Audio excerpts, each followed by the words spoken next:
नमस्कार। राष्ट्रीय एकता दिवस पर सभी देशवासियों को बहुत बहुत शुभकामनाएं। एक भारत श्रेष्ठ भारत के लिए जीवन का हर पल जिसने समर्पित किया, ऐसे राष्ट्र नायक सरदार वल्लभ भाई पटेल को आज देश अपनी श्रद्धांजलि दे रहा है।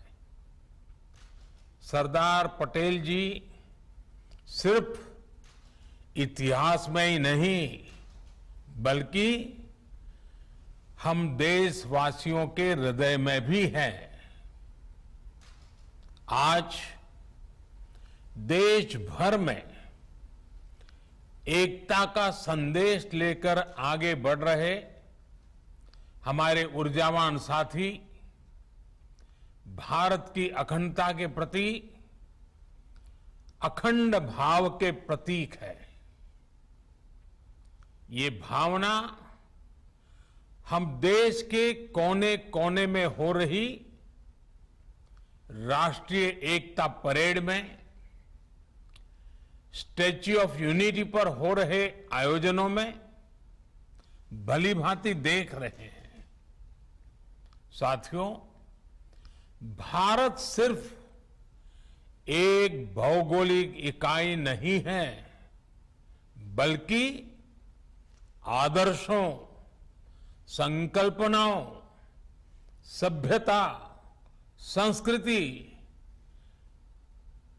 इसके उदार मानकों से परिपूर्ण राष्ट्र है। धरती के जिस भूभाग पर हम 130 करोड़ से अधिक भारतीय रहते हैं, वो हमारी आत्मा का, हमारे सपनों का, हमारी आकांक्षाओं का अखंड हिस्सा है। सैकड़ों वर्षों से भारत के समाज में, परंपराओं में लोकतंत्र की जो मजबूत बुनियाद विकसित हुई, उसने एक भारत की भावना को समृद्ध किया है। लेकिन हमें यह भी याद रखना है कि नाव में बैठे हर मुसाफिर को नाव का ध्यान रखना ही होता है। हम एक रहेंगे तभी आगे बढ़ पाएंगे। देश अपने लक्ष्यों को तभी प्राप्त कर पाएगा। साथियों, सरदार पटेल हमेशा चाहते थे कि भारत सशक्त हो, भारत समावेशी भी हो, भारत संवेदनशील भी हो और भारत सतर्क भी हो, विनम्र भी हो, विकसित भी हो। उन्होंने देश हित को हमेशा सर्वोपरि रखा। आज उनकी प्रेरणा से भारत बाहरी और आंतरिक हर प्रकार की चुनौतियों से निपटने में पूरी तरह से सक्षम हो रहा है। पिछले 7 वर्षों में देश ने दशकों पुराने अवांछित कानूनों से मुक्ति पाई है। राष्ट्रीय एकता को संजोने वाले आदर्शों को नई ऊंचाई दी है। जम्मू कश्मीर हो, नॉर्थ ईस्ट हो या हिमालय का कोई गांव, आज सभी प्रगति के पथ पर अग्रसर है। देश में हो रहा आधुनिक इंफ्रास्ट्रक्चर का निर्माण देश में भौगोलिक और सांस्कृतिक दूरियों को मिटाने का काम कर रहा है। जब देश के लोगों को एक हिस्से से दूसरे हिस्से में जाने से पहले ही 100 बार सोचना पड़े तो फिर काम कैसे चलेगा? जब देश के कोने कोने में पहुंचने की आसानी होगी तो लोगों के बीच दिलों की दूरी भी कम होगी, देश की एकता बढ़ेगी। एक भारत श्रेष्ठ भारत की इसी भावना को मजबूत करते हुए आज देश में सामाजिक, आर्थिक और संवैधानिक एकीकरण का महायज्ञ चल रहा है। जल, थल, नभ, अंतरिक्ष, हर मोर्चे पर भारत का सामर्थ्य और संकल्प अभूतपूर्व है। अपने हितों की सुरक्षा के लिए भारत आत्मनिर्भरता के नए मिशन पर चल पड़ा है। और साथियों, ऐसे समय में हमें सरदार साहब की एक बात अवश्य याद रखनी चाहिए।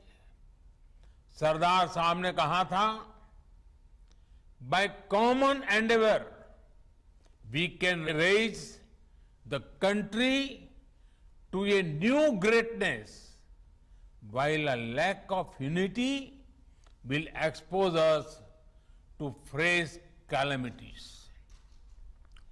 एकता की कमी जहां नए संकट लाती है, सबका सामूहिक प्रयास देश को नई ऊंचाई पर लेकर जाता है। आजाद भारत के निर्माण में सबका प्रयास जितना तब प्रासंगिक था, उससे कहीं अधिक आजादी के इस अमृत काल में होने वाला है। आजादी का यह अमृत काल विकास की अभूतपूर्व गति का है, कठिन लक्ष्यों को हासिल करने का है। यह अमृत काल सरदार साहब के सपनों के भारत के नवनिर्माण का है। साथियों, सरदार साहब हमारे देश को एक शरीर के रूप में देखते थे, एक जीवंत इकाई के रूप में देखते थे। इसलिए उनके एक भारत का मतलब यह भी था कि जिसमें हर किसी के लिए एक समान अवसर हो, एक समान सपने देखने का अधिकार हो। आज से कई दशक पहले उस दौर में भी उनके आंदोलनों की ताकत ये होती थी कि उनमें महिला, पुरुष, हर वर्ग, हर पंथ की सामूहिक ऊर्जा लगती थी। इसलिए आज जब हम एक भारत की बात करते हैं तो उस एक भारत का स्वरूप क्या होना चाहिए? उस एक भारत का स्वरूप होना चाहिए एक ऐसा भारत जिसकी महिलाओं के पास एक से अनेक अवसर हो, एक ऐसा भारत जहां दलित, वंचित, आदिवासी, वनवासी, देश का प्रत्येक नागरिक खुद को एक समान महसूस करे। एक ऐसा भारत जहां पर बिजली, पानी जैसी सुविधाओं में भेदभाव नहीं, एक समान अधिकार हो। यही तो आज देश कर रहा है। इसी दिशा में तो नित नए लक्ष्य तय कर रहा है। और ये सब हो रहा है क्योंकि आज देश के हर संकल्प में सबका प्रयास जुड़ा हुआ है। साथियों, जब सबका प्रयास होता है तो उससे क्या परिणाम आते हैं, ये हमने कोरोना के विरुद्ध देश की लड़ाई में भी देखा है। नए कोविड अस्पतालों से लेकर वेंटिलेटर तक, जरूरी दवाइयों के निर्माण से लेकर 100 करोड़ वैक्सीन डोज के पड़ाव को पार करने तक, ये हर भारतीय, हर सरकार, हर इंडस्ट्री यानी हर एक नागरिक यानी सबके प्रयास से ही संभव हो पाया है। सबका प्रयास की इसी भावना को हमें अब विकास की गति का, आत्मनिर्भर भारत बनाने का एक मजबूत आधार बनाना है। अभी हाल ही में सरकारी विभागों की साझा शक्ति को पीएम गति शक्ति नेशनल मास्टर प्लान के रूप में एक प्लेटफॉर्म पर लाया गया है। बीते वर्षों में जो अनेक रिफॉर्म किए गए हैं, उनका सामूहिक परिणाम है कि भारत निवेश का एक आकर्षक डेस्टिनेशन बन गया है। भाइयों और बहनों, सरकार के साथ साथ समाज की गति शक्ति अगर ये जुड़ जाए तो बड़े से बड़े संकल्पों की सिद्धि कठिन नहीं है, सब कुछ मुमकिन है। और इसलिए आज जरूरी है कि जब भी हम कोई काम करें तो ये जरूर सोचें कि उसका हमारे व्यापक राष्ट्रीय लक्ष्यों पर क्या असर पड़ेगा। जैसे स्कूल कॉलेज में पढ़ाई करने वाला युवा एक लक्ष्य लेकर चले कि वो किस सेक्टर में क्या नया इनोवेशन कर सकता है। सफलता असफलता अपनी जगह पर है, लेकिन कोशिश बहुत जरूरी है। इसी प्रकार जब हम बाजार में खरीदारी करते हैं तो अपनी पसंद नापसंद के साथ साथ ये भी देखें कि क्या हम उससे आत्मनिर्भर भारत में सहयोग कर रहे हैं या हम उसे उल्टा कर रहे हैं। भारत की इंडस्ट्री भी विदेशी रॉ मटेरियल या कंपोनेंट्स पर निर्भरता के लक्ष्य तय कर सकती है। हमारे किसान भी देश की आवश्यकताओं के अनुसार नई खेती और नई फसलों को अपनाकर आत्मनिर्भर भारत में भागीदारी मजबूत कर सकते हैं। हमारी सहकारी संस्थाएं भी देश के छोटे किसानों को मजबूत करें। हम जितना ज्यादा ध्यान हमारे छोटे किसानों के ऊपर केंद्रित करेंगे, उनकी भलाई के लिए आगे आएंगे,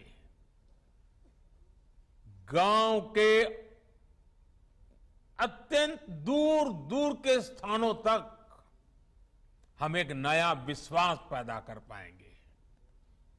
और हमें इसी दिशा में संकल्प लेने के लिए आगे आना है। साथियों, ये बातें सामान्य लग सकती हैं, लेकिन इनके परिणाम अभूतपूर्व होंगे। बीते वर्षों में हमने देखा है कि छोटे समझे जाने वाले स्वच्छता जैसे विषयों को भी जन भागीदारी ने कैसे राष्ट्र की ताकत बनाया है। एक नागरिक के तौर पर जब हम एक भारत बनकर के आगे बढ़े तो हमें सफलता भी मिली और हमने भारत की श्रेष्ठता में भी अपना योगदान दिया। अब हमेशा याद रखिए, छोटे से छोटा काम भी महान है अगर उसके पीछे अच्छी भावना हो। देश की सेवा करने में जो आनंद है जो सुख है उसका वर्णन शब्दों में नहीं किया जा सकता। देश की अखंडता और देश की एकता के लिए अपने नागरिक कर्तव्यों को पूरा करते हुए हमारा हर प्रयास ही सरदार पटेल जी के लिए सच्ची श्रद्धांजलि है। अपनी सिद्धियों से प्रेरणा लेकर हम आगे बढ़े, देश की एकता, देश की श्रेष्ठता को नई ऊंचाई दे, इसी कामना के साथ आप सभी को फिर से राष्ट्रीय एकता दिवस की बहुत बहुत बधाई। धन्यवाद।